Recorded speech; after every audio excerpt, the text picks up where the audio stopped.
I am a product of the civil rights movement, and there are so few stories that I, strongly believe that if you don't know who you are, if you don't understand your history, then you have no idea of what your future and the possibility of future can be.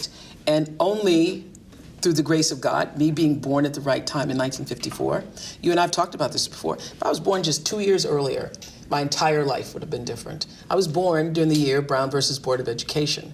So because of that, I never, ever sat a day in a segregated school.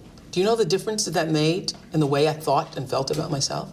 I never had to listen to or be in an environment where a school teacher told me or made me feel in any way inferior. You have to understand that your very presence here as a human being on earth came from something greater than you. And not just your parents who wanted to have a child. The fact that that egg was hit by that particular little sperm in that particular moment, and you were created. Wow. How amazing is that? Of all the different choices that had to happen in order for you to be here now. What a celebration that is. And so what I would say for myself is that because of my hand and a force greater than my own, I have been prepared in ways that I didn't even know I was being prepared for. And the truth is, for me and for every person, every single thing that has ever happened in your life is preparing you for the moment that is to come. A lot of people don't know their purpose.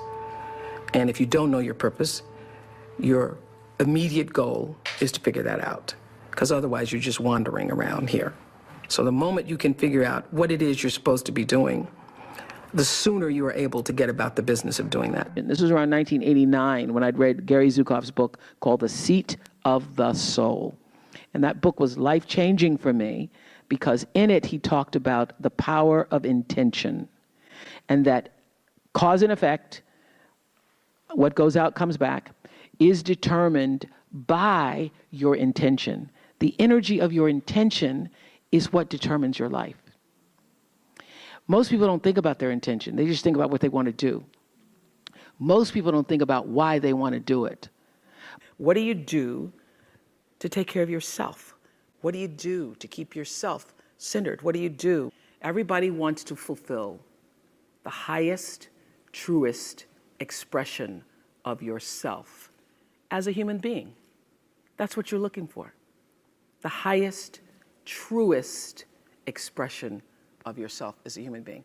We need their vision to dream bigger, to climb higher, to sing louder, to walk taller, to be better, to allow ourselves to move around fearlessly in spaces that are big enough to hold all that we are, all that we have been, and all that we are intended to be.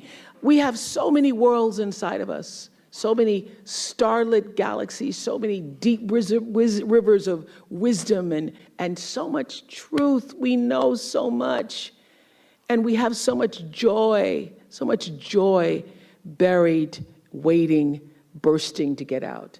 My intention is to use my life as an inspiration to other people to see what is possible for themselves. Not my life isn't possible, but my life is an inspiration for you to see the light in your own. All your energy should be forced on what do I have to offer? What do I have to give? How can I be used in service? I don't care what the job is. If you say, I'm a singer, I'm a dancer, I'm an artist, I'm a teacher, I'm a nurse, I'm a doctor, I'm a janitor, I'm a clerk, if you say, if I look at this from how do I use this in service to something bigger than myself? Yes. It no longer becomes a job. It becomes an offering to the world. And that is why you're here.